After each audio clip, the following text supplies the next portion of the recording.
Dr. Josée.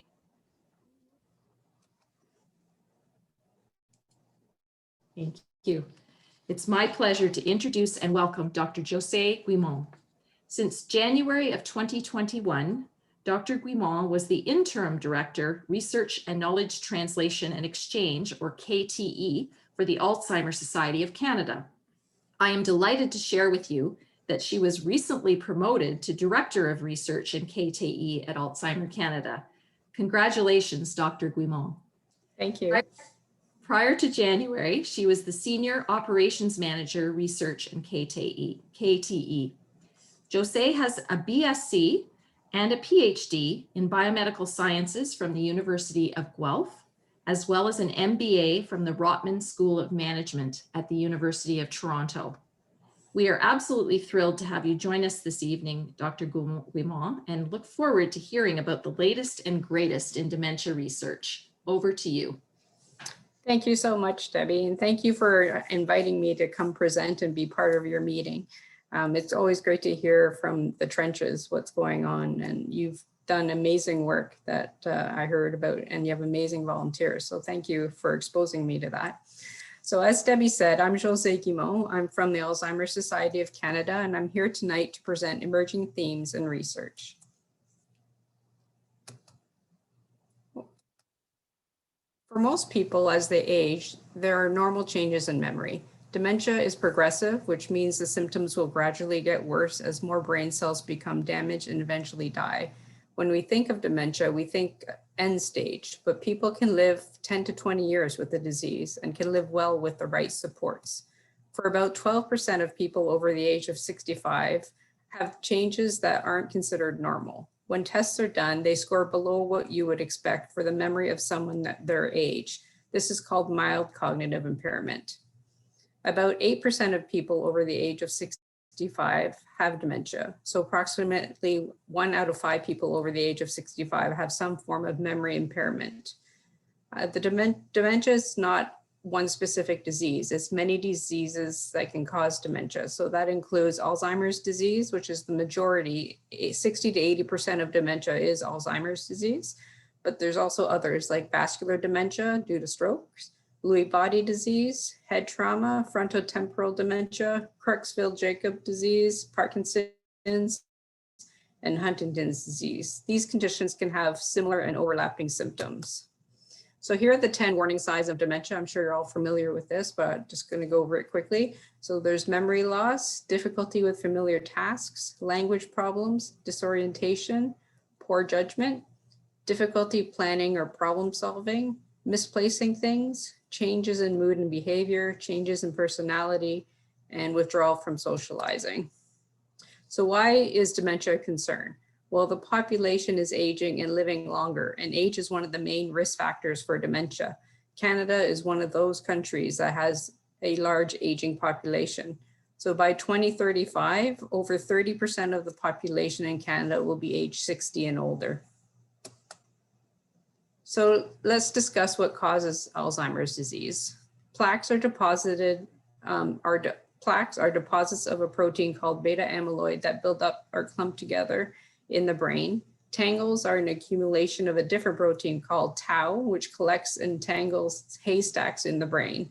We've assumed that these are likely the cause of dementia, and they have been the best targets we've had so far, but research is now showing that dementia is a very complex disease, and it's a very complex interplay between these two proteins. It's not necessarily the one over the other, but some hypothesizing that they may be the outcome, but not the cause of dementia. Until recently, experts focused on the sloping tail end of the disease, so the final 10-year period known as the dementia phase, when cognitive function plummets. But they now know Alzheimer's starts at least 2 decades earlier and involves 2 other phases: an initial preclinical phase during which amyloid is building up in the brain, even though the patient may show no outward signs, and a mild cognitive impairment phase during which the patient can live still independently but notices subtle problems with memory or attention or problem solving. So now I'm going to talk about a few treatments.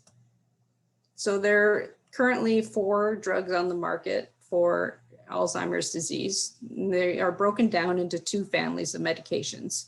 One is called the cholinesterase inhibitors, and they increase the amount of acetylcholine in the brain to support better cell-to-cell communication. So these drugs are Aricept, Reminil, and Exelon, and these are more for mild to moderate Alzheimer's disease. Then we have the NMDA receptor antagonists. They alter the way in which the brain cells communicate to support better communications. And the example that we have is Abixa, that's the one medication, and this is more for moderate to advanced Alzheimer's disease. Current drugs can really only slow the decline of memory by about 6 months. And usually at this point of my presentation, I say there's been no new Alzheimer's disease treatments in the past 20 years, but not until last week. We had some big news last week about aducanumab. They say that 10 times fast. Aducanumab is made by Biogen and Eisai and was approved by the US Food and Drug Administration on June 7th. That's last Monday. The Alzheimer's Society of Canada is hopeful about the approval of a new treatment for Alzheimer's disease. This is very exciting news for more than 500,000 people in Canada living with Alzheimer's disease and other dementias. This news represents the most promising treatment for Alzheimer's in nearly 2 decades, as no other clinical treatment for Alzheimer's disease has been brought to the market in nearly 2 decades. More investment in dementia research is needed to provide people living with dementia and their families new and better treatments and to find a cure for this growing disease. As aducanumab is not suitable for everyone, more research is needed to explore better treatments for all people living with dementia. So a little bit more about aducanumab. It may slow the decline in cognitive skills and functional abilities in people living with mild cognitive impairment or in the early stages of Alzheimer's disease. Aducanumab is reported to work by clearing harmful amyloid beta, that's the little fuzzy circles you see on the picture, that builds up in the brain, thought to result in Alzheimer's disease. Patients taking aducanumab saw their thinking skills decline 22% more slowly than patients taking a placebo or a sugar pill. Aducanumab may not be effective for individuals in the middle or advanced stages of Alzheimer's disease, nor can it reverse or prevent the disease. So aducanumab is still in the early stages of a long process that involves moving drug from approval to market. So what happens next? For aducanumab to be available in Canada, Biogen will need to file for approval of the drug through Health Canada. Approval of new drugs in Canada can take at least a year or longer for Health Canada to review the application. Health Canada may also request further testing. If Health Canada approves the application, aducanumab will need to undergo an additional review process by the provinces in order to determine how to cover the cost of this drug. The Alzheimer's Society of Canada is asking Health Canada to complete their required reviews and any additional testing required so that aducanumab can be brought to market as quickly as possible while maintaining the highest safety standards. So that's some good news that we haven't had in a long time.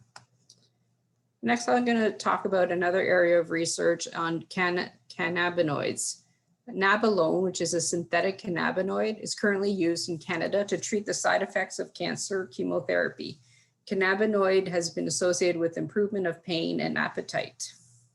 A plant referred to as marijuana contains compounds called cannabinoids, which respond to receptors on our cells in our body. Cannabis impacts the endocannabinoid system on receptors in the brain.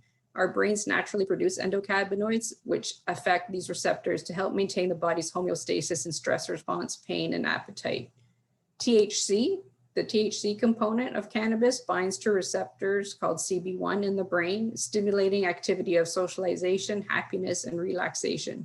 So research shows it can be used for medicinal purposes to relieve pain and symptoms of nausea due to chemotherapy. The studies show the following effects: that agitation improved in those taking nabilone compared to placebo or a sugar pill. Nabilone improved overall behavioral symptoms. Nabilone may be an effective treatment for agitation. However, the risk of sedation must be carefully monitored, and a larger clinical trial will allow for findings on effectiveness and safety of nabilone to be confirmed. So what does this all mean? Navalone may be effective in treating agitation in people with Alzheimer's disease. This study may offer guidance for physicians on the use of cannabinoids in Alzheimer's disease, and additional studies are needed to investigate anticipated side effects associated with cannabinoids, such as the sedation and worsening of memory. So looking at the theme of diagnosis, blood biomarkers can provide potential early indicators of a disease and can help with diagnosing or identifying risk. There has been a significant amount of research assessing a range of diagnostic biomarkers, including amyloid and tau. Early results show promise as signatures are developed. Blood predictive biomarkers, there are several of them that are being researched with promising results from a plasma protein called cholesterol. It's been studied in 1,532 participants, and they showed an age-dependent association with increased risk of dementia. So what does this all mean? Blood biomarkers are still in an early stage and require cross-validation. They are non-invasive and very cost-effective compared to imaging or spinal fluid measures, and can be used as a first-line screening tool or as part of a multi-step process for diagnosing. So looking at reducing your risk. Up to 50% of the cases of Alzheimer's disease may be the result of diet and lifestyle. This means that we have a real opportunity to lower the burden of dementias in the Canadian population through improving diet, exercise, and lifestyle. This is Dr. Guylaine Ferland. She's a professor of nutrition at the University of Montreal and is president of the Canadian Nutrition Society. As an expert in vitamin K metabolism, along with her team, Dr. Ferland has made significant contributions to the impact of vitamin K in brain function and cognition. Research has found that 50% of Alzheimer's disease cases may be attributed to modifiable risk factors. So nutrition is one of those modifiable risk factors and is considered a modifiable risk factor for diseases linked to dementia, which include diabetes, midlife, hypertension, and cardiovascular disease. Nutrition has a direct impact on brain health, and what we say is what's good for your heart is good for your brain. So the nutrients in our food there's three main, well, you can break it down into three main categories. There's the macronutrients, which are protein, carbohydrates, and fats that provide your body with energy. There's micronutrients, so vitamins, minerals, and antioxidants, and many of which come from plant chemicals. They don't provide energy directly, but they help liberate energy from macronutrients, and water, which helps to carry nutrients to cells, maintain blood pressure, body temperature, and eliminate waste. Glucose is the main energy source for the brain, and B vitamins have a protective effect on brain function. Vitamin D provides protection from inflammation. Vitamin K from green leafy vegetables, oils, canola, soy, and olive, legumes, soy, lentils, is known to regulate calcium in bones and in the brain. Dr. Ferland and her team conducted a study which found that individuals with early stage Alzheimer's disease consumed less vitamin K than did cognitively intact control subjects. Vegetables, fats, and fruits contributed to more than 70% of the total vitamin K intake in both groups. The main source of vitamin K was green leafy vegetables. The lower consumption of green vegetables in the participants with Alzheimer's disease explained their lower vitamin K intake overall. So the main source of vitamin K consumed by those individuals was green vegetables. Looking at brain healthy diets, olive oil and nuts provide additional protection against dementia. Clinical trials conducted have demonstrated the protective effect. Red wine has polyphenols that can have protective measures when consumed in moderation. Coffee and tea contains polyphenols, which also have shown beneficial effects in observational studies. The Mediterranean diet is one of the 3 diets that is recommended for brain health. In observational studies and clinical trials, the Mediterranean diet showed beneficial effects, and that diet consists mostly of fruits, vegetables, whole grains, and olive oils. And then there's 2 other diets called the DASH diet and the MIND diet. that's been investigated regarding brain health, and through observational studies have demonstrated some benefits. So the DASH diet, which stands for Dietary Approaches to Stopping Hypertension, is rich in vegetables, fruit, and low-fat dairy, and lower saturated fat and low in unsaturated fats. Similar to Canada's food guide in that they both focus on vegetables, fruit, and whole grains, protein choices such as nuts, seeds, beans, lean meats, poultry, fish, and low dairy foods. The DASH diet is also low in saturated fats, sugar, and salt. Canada's food guide moved away from specific serving sizes to a plate method. So half a plate filled with veggies and fruit, a quarter of your plate filled with grains, and a quarter with protein. But DASH specifies number of servings and sizes for each group. The other diet is called the MIND diet, which is Mediterranean DASH intervention for neurodegenerative delay. So it borrows from both the Mediterranean diet and the DASH diets, but places a focus on foods and nutrients linked to optimal brain health, including berries and green leafy vegetables. So that diet consists of 3 servings a day of whole grains, a salad and 1 veggie a day, berries twice a week, a serving of 1 ounce of nuts every day, beans every other day, poultry twice a week, fish once a week, no more than 1 tablespoon of butter per day, cheese, fried, and fast food no more than once per week. So now I'm going to look at another modifiable risk factor, which is exercise. So in the past few years, researchers from many places in the world have shown that exercise is a powerful tool to prevent dementia. This has led to an intense search of specific molecules that are responsible for the protective actions of exercise in the brain.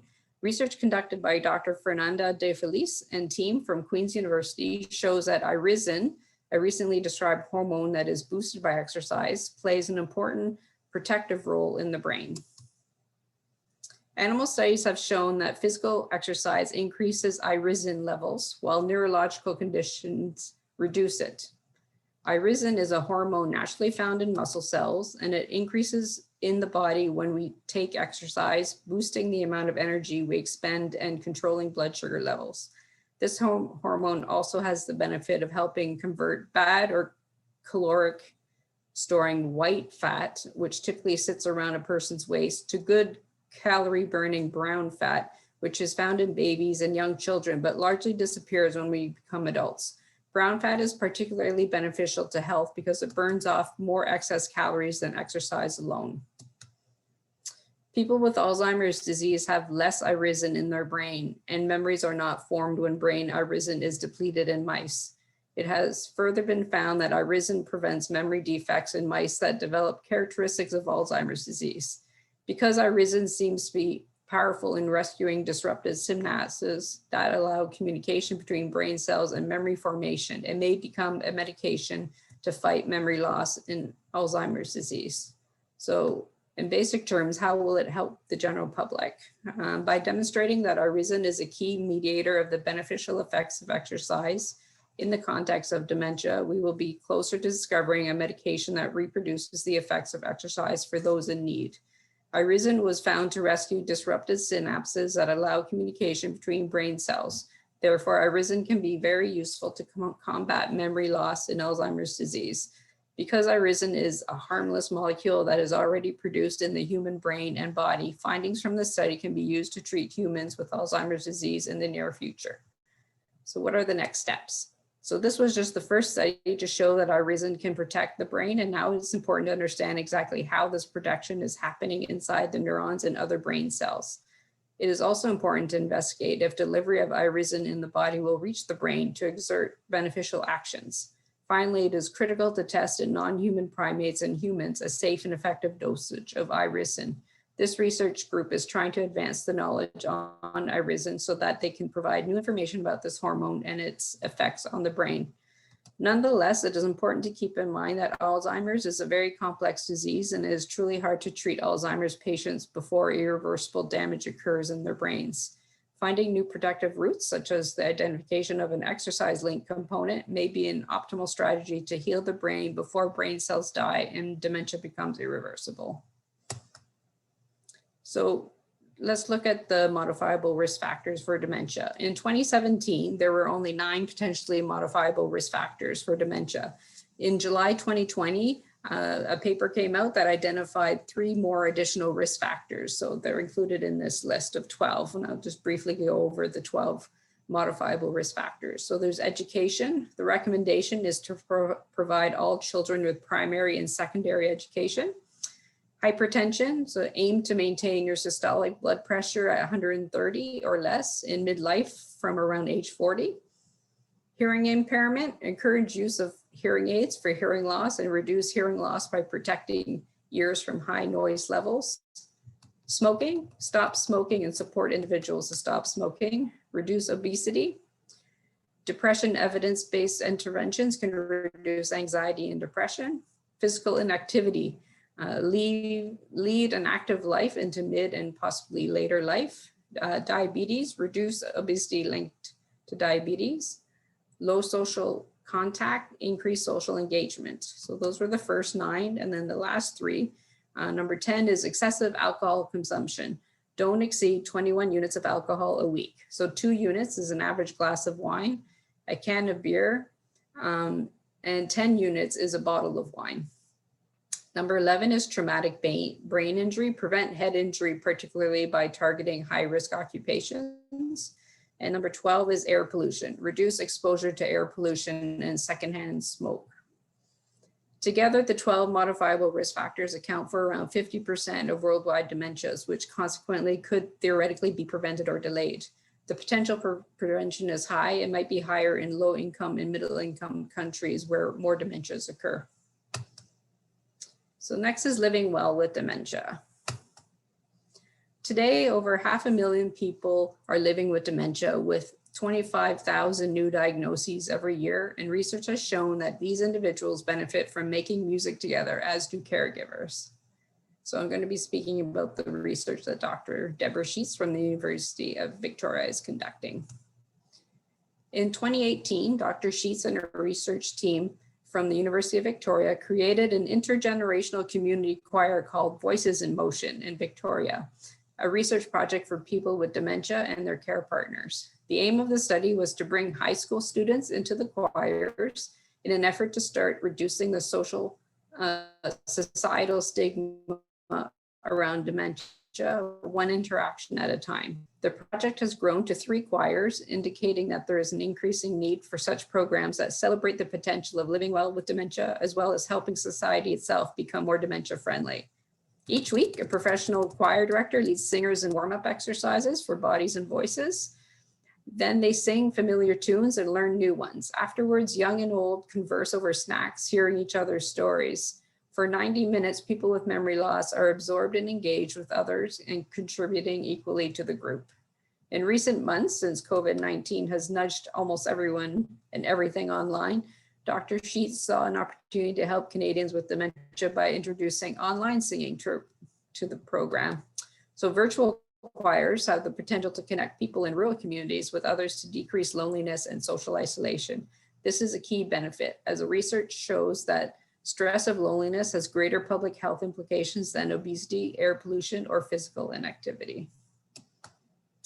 So what does this all mean? In terms of research, I wanted to show this slide because it shows that there's a lot of promising research taking place, but the funding falls short. A study conducted by the Alzheimer's Association in the US showed that only 500 million is being invested in Alzheimer's research compared to cancer research, which is getting 5.5 billion. HIV and AIDS is getting 3.5 billion, and heart disease 2 billion. So we at the Alzheimer's Society Canada are continuously advocating government for a dramatic increase in funding for research. Yeah, and so that is the end of my presentation. I had a couple of questions asked beforehand, so if you want me to go through those first.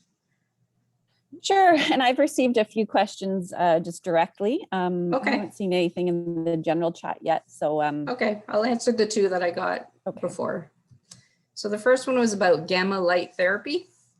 So a study launched over 2 years ago using gamma light therapy to reduce beta amyloid plaques in mice has proven to be a non-conventional treatment for the beginning hallmarks of Alzheimer's disease in animals. Now that research has gone one step further in determining it's not only neurons that benefit, but also immune cells in the brain. The latest study found that microglia, which are known as the janitors of our brains, were greatly aided through gamma light therapy, lights that flicker at a certain frequency, so that's 40 hertz, to mimic the brain's natural rhythm. Specifically, they found that light therapy had an overall impact on a reduction of inflammation and cell death in mice. The researchers found that visual stimulation given 1 hour a day for 3 to 6 weeks had a dramatic effect on neuron degeneration. They started the treatments shortly before degeneration would have been expected to begin in both types of Alzheimer's mouse models. After 3 weeks of treatment, mice showed no neuronal degeneration compared to the untreated mice that had lost 15 to 20% of their neurons.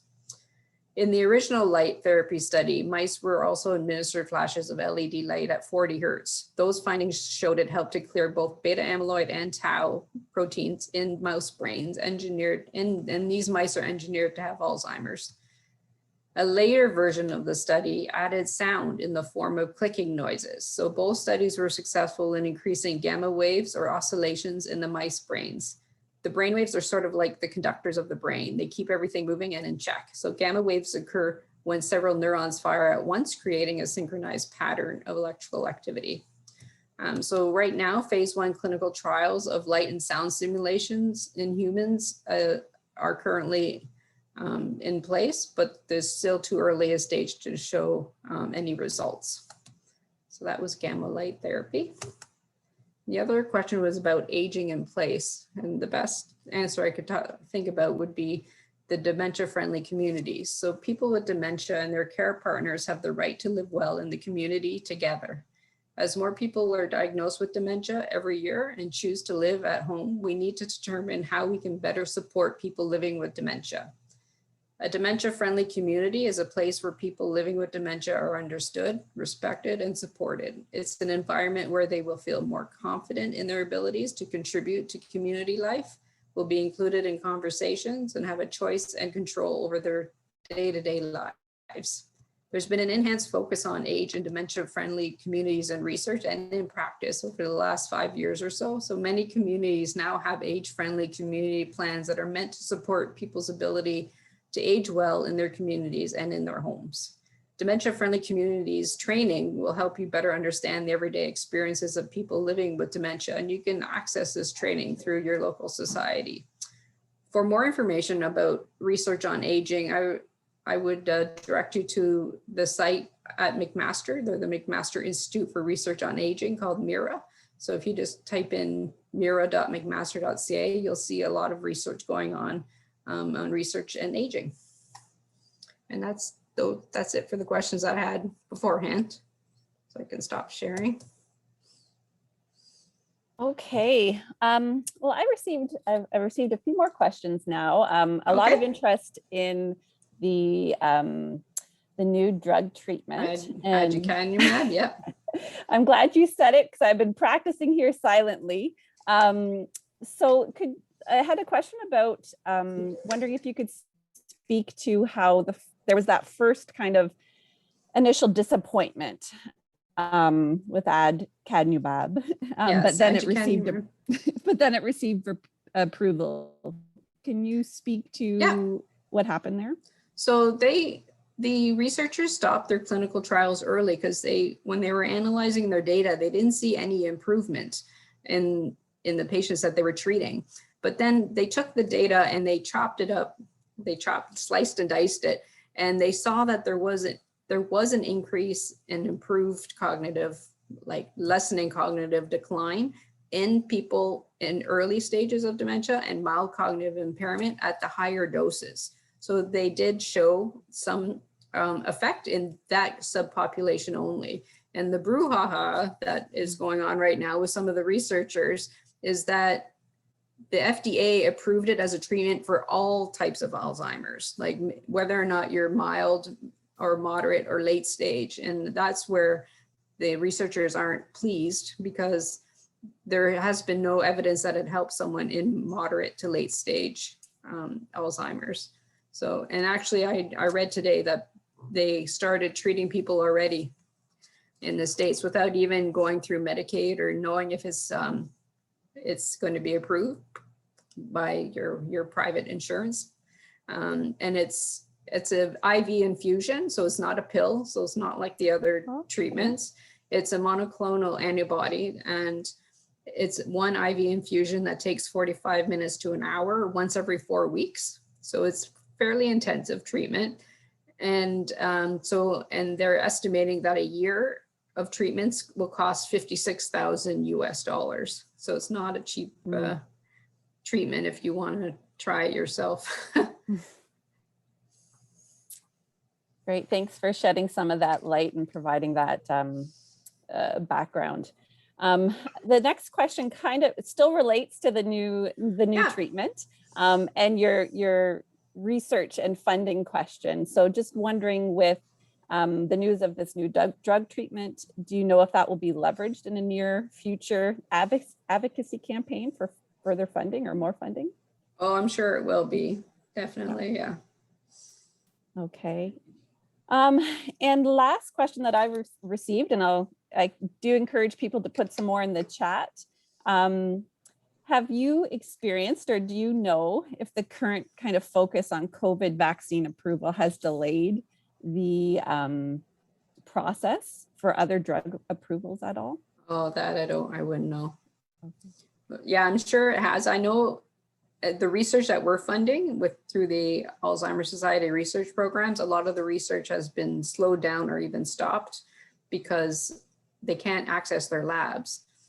So I know that has slowed down, and getting ethics approval for projects has slowed down as well because they've prioritized the COVID research.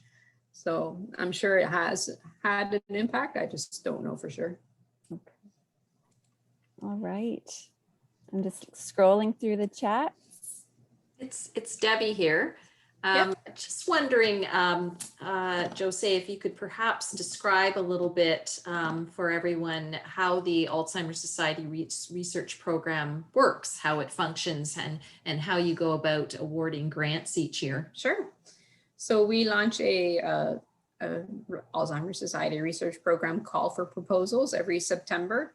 And we have 4 types of grants and awards that we fund. So we have something called the proof of concept grant, which is for high impact, high risk type research. So these don't necessarily have strong foundational hypotheses.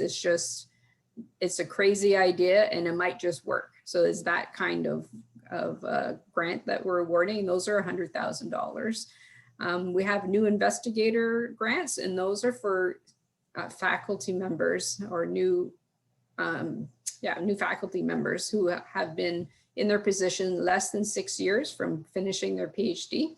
And it's just to help them get their career up and going, because it's very difficult to get your first grant right out of the gate. So we're trying to promote capacity building, and those are worth $200,000 for those people. And then we have postdoctoral awards. So postdocs are people who have a PhD but aren't faculty yet. It's an in-between stage. And those we fund at $100,000 for 2 years. And then we have doctoral awards. So those are PhD students who are doing their research. And those we support at $66,000 over a 3-year period.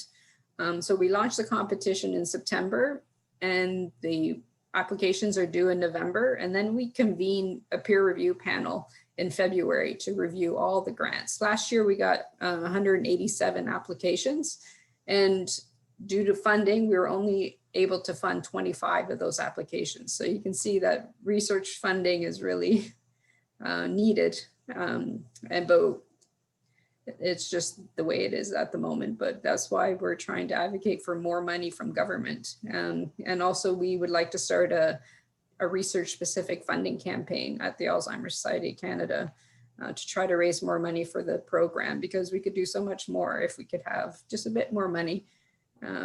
So I don't know if that's clear, or if you have any follow-up questions. That was really helpful. Thank you. And I guess just a follow-up question to that is how I know that you have some grants that are focused on biomedical research and others that are caregiving psychosocial Yeah. types. So Quality maybe of life. Yeah.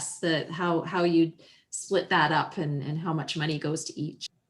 We try to make it balanced, actually. Although we get way more biomedical type of research applications, this year we balanced it out between the two committees. So we have, as you said, the biomedical committee, and then we have quality of life and care.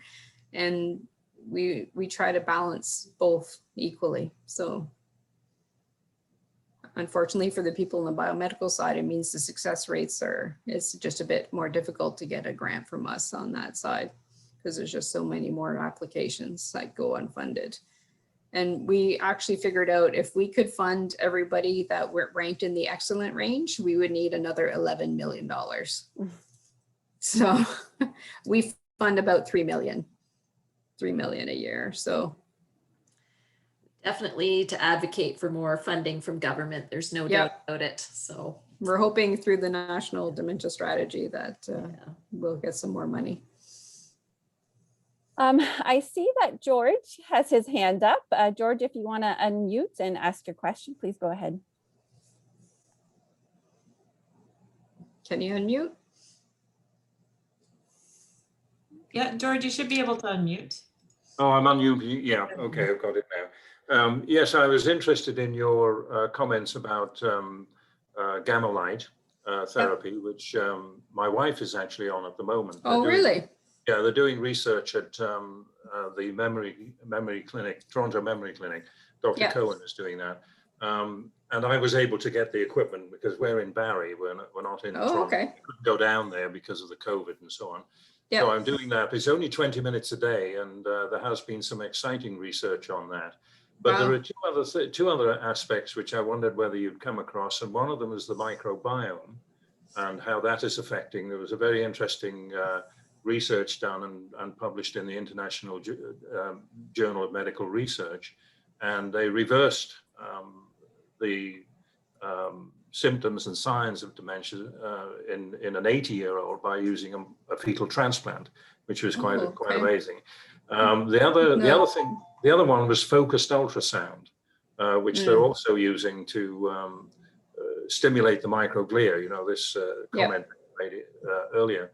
Have you had any sort of feedback on fetal transplants or microbiome? No.